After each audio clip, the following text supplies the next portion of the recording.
안녕하세요. 소미소리입니다. 행복과 불행이나 질병과 건강도 선택할 수 있을까요? 저는 그동안 선택의 영역을 참 좁게 생각하고 살았습니다. 아이들이 학교에 가고 나면 혼자서 먹을 점심을 차릴지 말지, 혹은 무엇을 차릴지 정도, 외출할 때 내 몸에 편한 옷을 입을지 남보기에 좋은 옷을 입을지 정도는 내 선택이지만, 나의 행복도 내가 선택하고 있다는 생각은 조금도 하지 못했어요. 당연히 건강을 선택하는 것이라고 생각했을 리가 없었죠. 행복과 불행이나 질병은 타고나는 것이 더 크고, 다만 나의 몸과 마음을 잘 알고 잘 관리하고 잘 유지하는 것이 최선이라고 생각했었어요. 그런데 최근에 읽은 김미애 작가의 보통의 가족이 가장 무섭다에서 소개된 윌리엄 글라서의 선택 이론을 보면 그렇지 않습니다. 심혈관이나 알러지 같은 만성질환 중에는 방어기제의 일환으로 걸리는 경우가 많아요. 마찬가지로 행복도 본인이 선택할 수 있는 영역이 있는 거죠. 아이를 사랑한다는 명목으로 내 요구사항을 강요할지, 아니면 아이가 원하는 것을 충분히 듣고 설득과 협의의 과정을 거쳐서 서로가 납득할 만한 것으로 선택할지, 아이와 편안한 관계를 유지할지, 아니면 아이와 멀어질지도 선택할 수 있는 거예요. 저는 책복이 많은 사람이에요. 사랑복이 많은 사람들이 있는데 저는 무엇보다 책복이 참 많아요.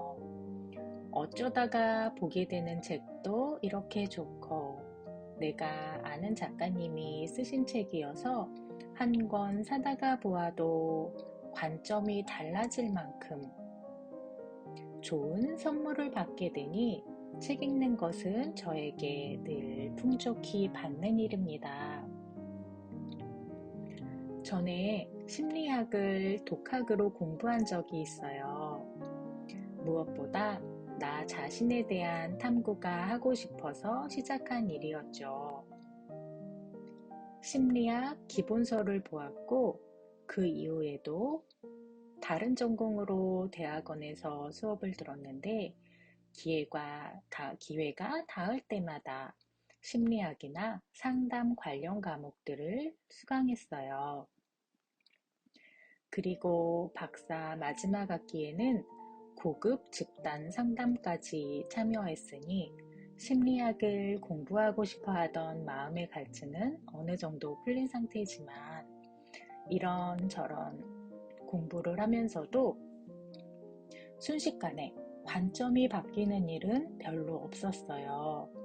그런데 이번에 알게 된 현실치료 상담 이론의 선택 이론은 바로 내 행동을 점검하는데 적용할 수 있다는 장점이 있어요.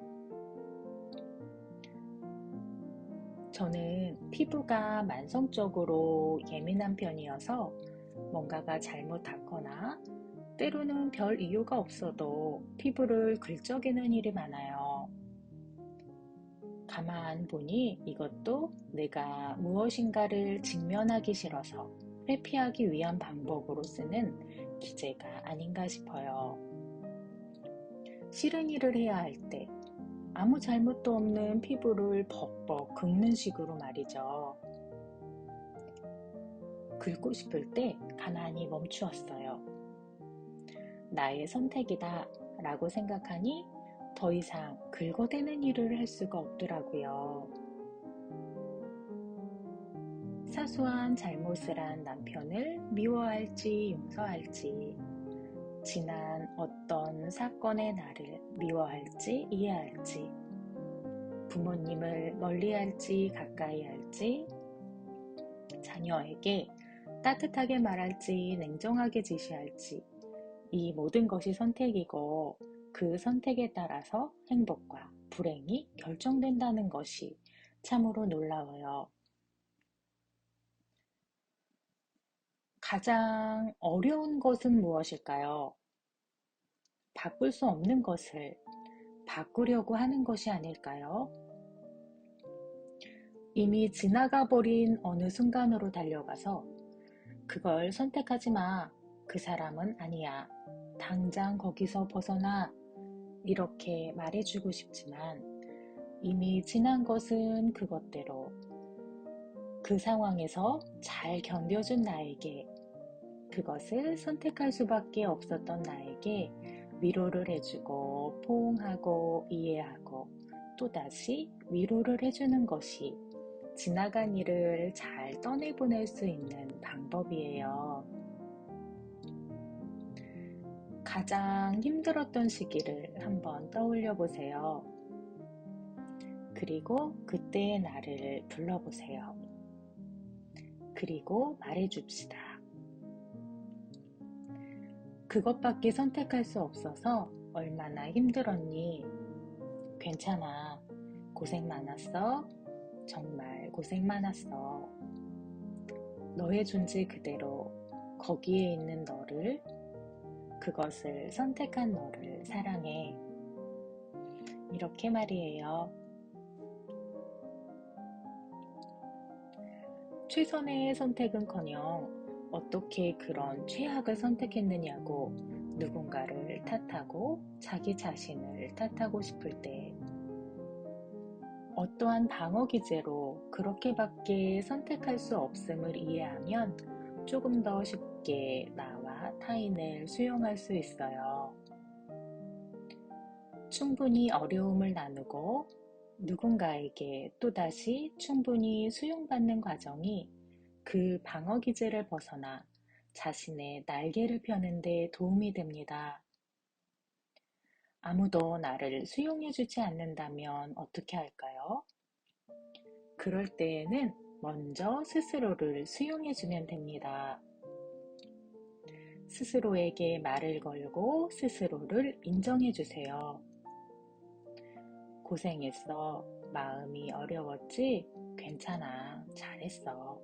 하고 스스로에게 말해줍시다.